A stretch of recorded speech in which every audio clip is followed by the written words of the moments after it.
Hi everyone, welcome back to my channel. My name is Jen and this is Jen Restyle Fashion, where we upcycle, sew, thrift, and style. It's all about breathing new life into old clothes so that you can fall in love with your wardrobe and build a closet that truly serves you. Let's get into it.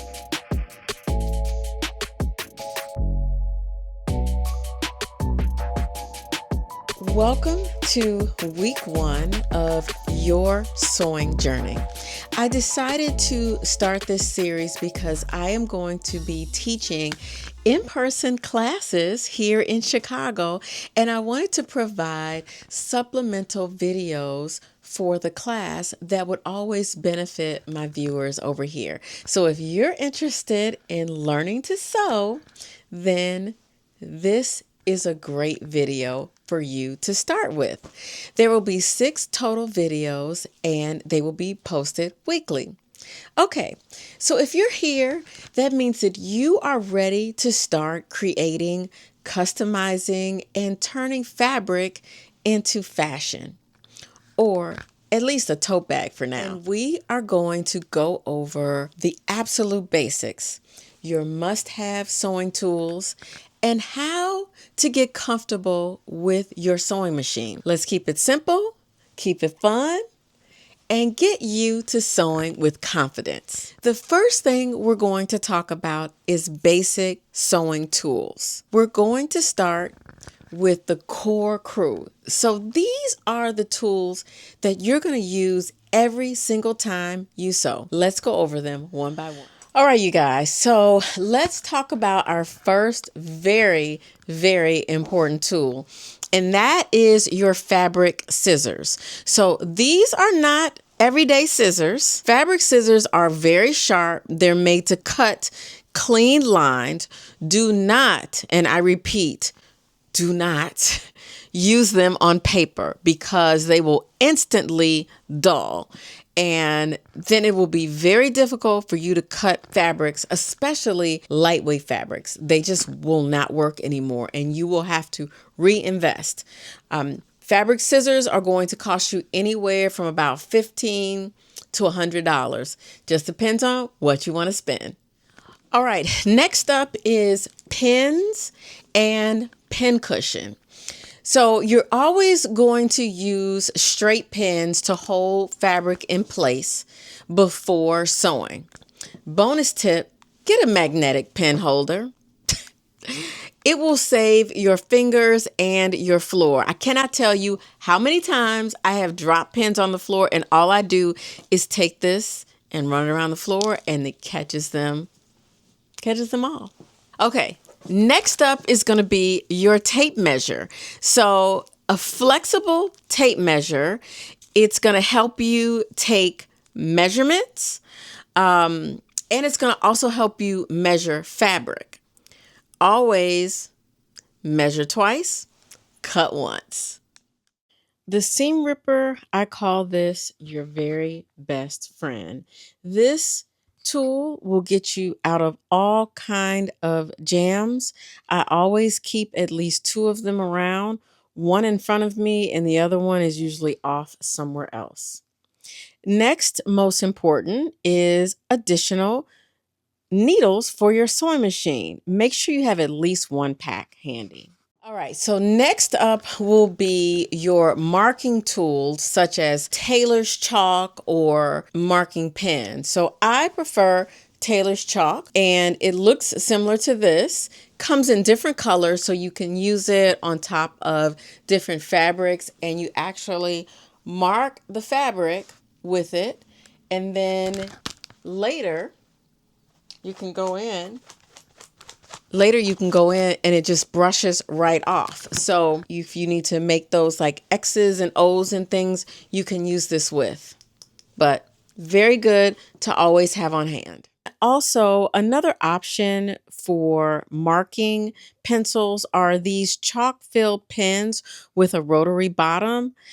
Very good concept, and I use them quite often. All right, so an iron and an ironing board. Now, these 2 things might seem really simple, like, yeah, duh, of course. But I'm going to tell you, you pay for what you get, all right? An ironing board and an iron is so critical because pressing is such an integral part of sewing. This is what's really going to take your sewing up a notch.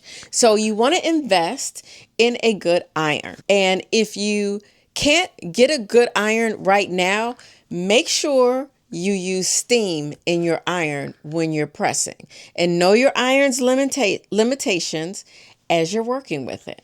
There are a couple other notions that I want to talk to you about that I find are super helpful when I'm sewing.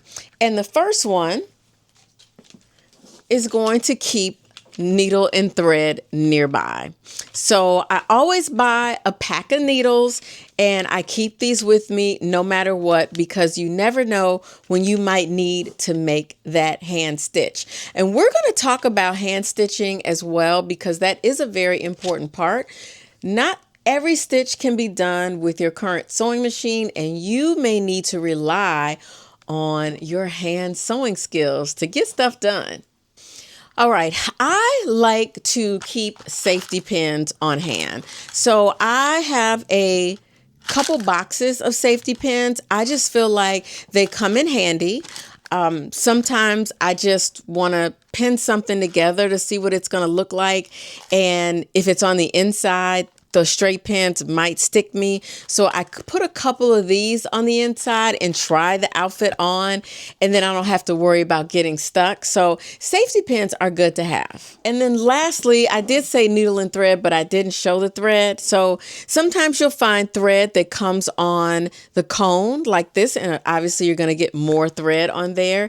And sometimes you'll get it on a spool. So either way is fine. Just make sure that you read the type of thread that you're getting. You really want to get something that's a mix of polyester and cotton, not just cotton, not some other synthetic fiber, but make sure that it is a mix. Like for instance, I believe this one is a 60-40 poly cotton, and this one says it's all purpose spun polyester. So that's actually okay.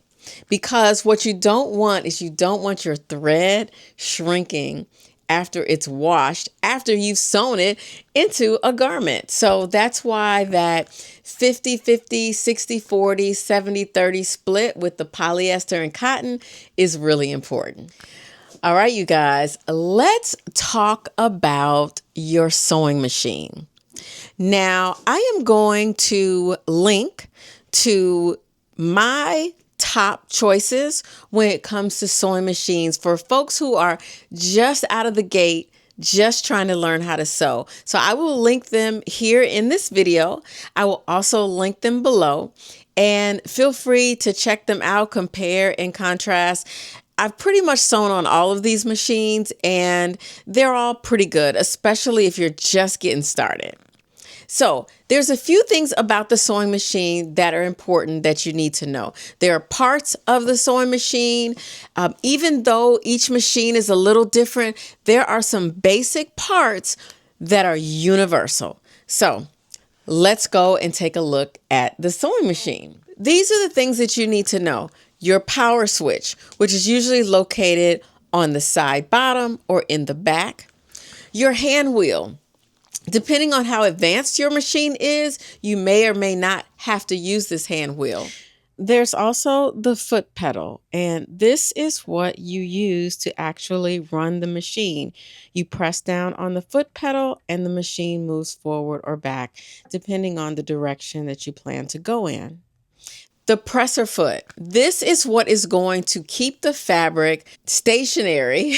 Well, it moves, but keeps it flat and adhered to the machine so that you can sew without it moving around. The presser foot lever, usually in the back, you bring that up and down. Some newer and more advanced machines have a button that raises the presser foot lever. The needle, which is right here, which that is where the thread is going to go through in order to sew.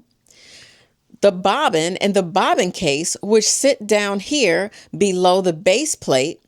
that is where the top stitch meets the bottom stitch, and that's what actually sews it together. Then you also have a stitch selector. So this is where you're going to determine, am I going to sew a straight stitch? Am I going to do a zigzag? Like, what kind of stitch do I want to sew? Then you've got up top here the thread spool holder. That is important because that's going to hold your thread in place. And then you also have a tension dial. So most machines have a tension dial, but if you have a digital machine, you may not have a tension dial. If you have a mechanical machine, you may very well have that. Let's go into threading the sewing machine.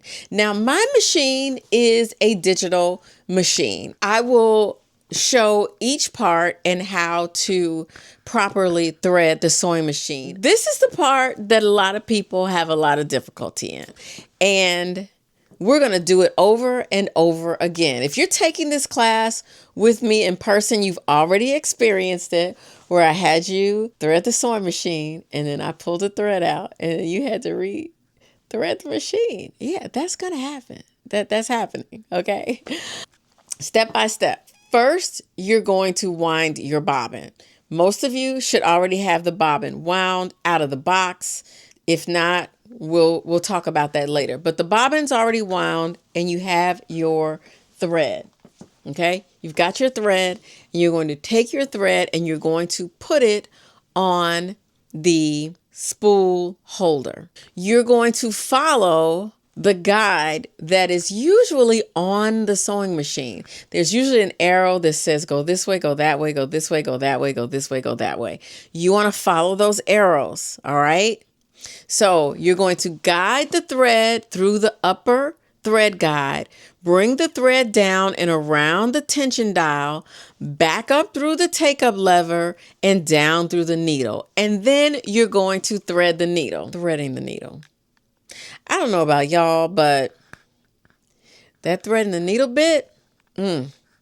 So fortunately on my machine and on most newer machines, there is a needle threader built in. So you can use that or you can just take your time and thread the needle. All right, let's get into winding the bobbin. Pretty much the same on most machines. Even on my digital machine, winding the bobbin is pretty simple and straightforward.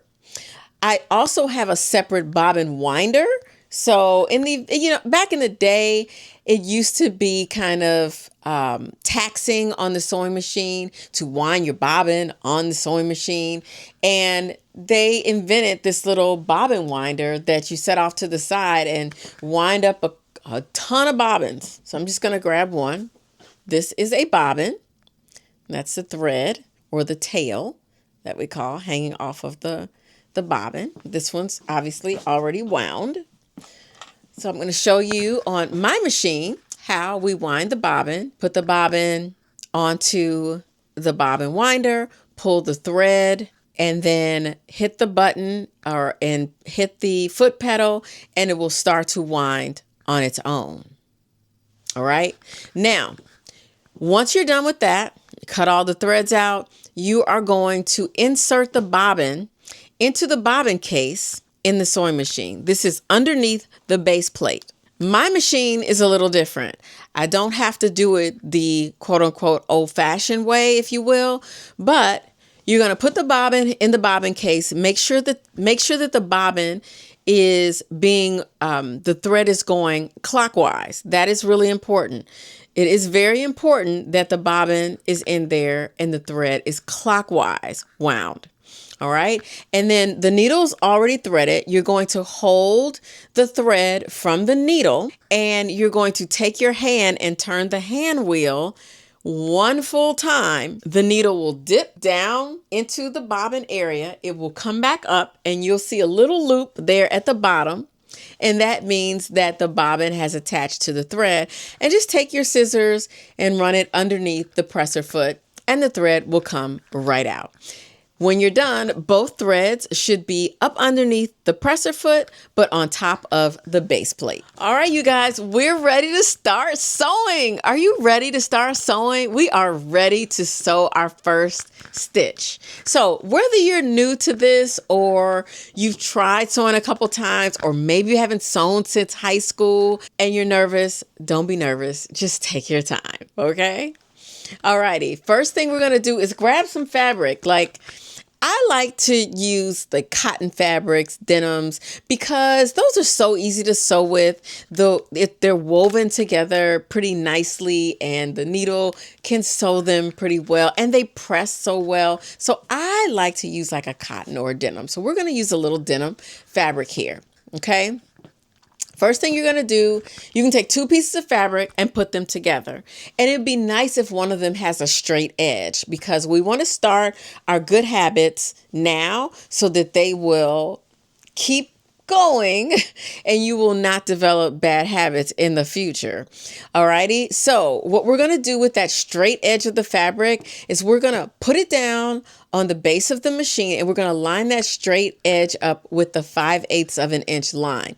Now this will be either a deep groove in the base plate, or you'll have to look on the base plate for something that says 5/8 of an inch. But since 5/8 is a standard seam allowance when you're sewing, it should be marked on the machine. So you're going to line up that straight edge underneath the presser foot with that straight edge next to that 5/8 of an inch. And you should start somewhere. Let's just start near the top, not at the very top. Leave yourself a little fabric, and then you're going to lower the presser foot. Make sure those threads that you have coming out of the bobbin and the needle, make sure you can see at least 5 or 6 inches hanging off the back. This is important because when the sewing machine starts to sew and that needle goes up, that take-up lever that you threaded your thread through is going to pull the thread up. And you want to make sure it doesn't pull it out of the needle. So make sure you have about 5 or 6 inches hanging off the back. All right. And then lowering the foot, you're going to press down on the foot pedal very slowly. Take it slow. And you want to place your hands on the base of the sewing machine while you're sewing. Just take your time. Press the foot slowly and watch the needle go up and down all the way till you get to the end. But don't sew off of the fabric. So before you take that last stitch, make sure you stop. Make sure you take your handle, your wheel, and bring the needle to the up position. Never take your fabric from underneath the foot, or never raise the presser foot without the needle being in the up position.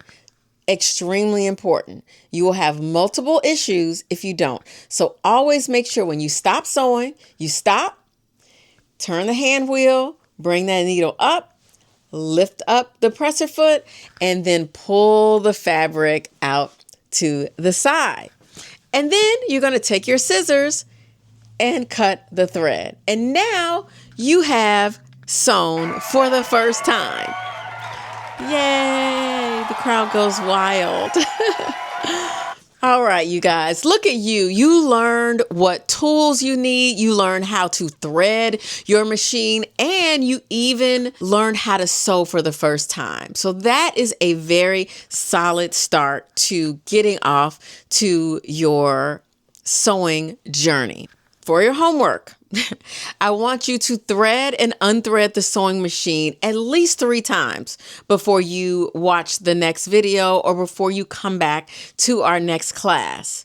This is really, really important. And then I want you to practice sewing at least 3 to 10 straight lines on fabric. And when you're sewing, I want you to make sure that as you're sewing those lines, you're lining up the side of the presser foot with the last line that you sewed, and you sew back down. I'm putting it up on the screen so you'll know what you need to do.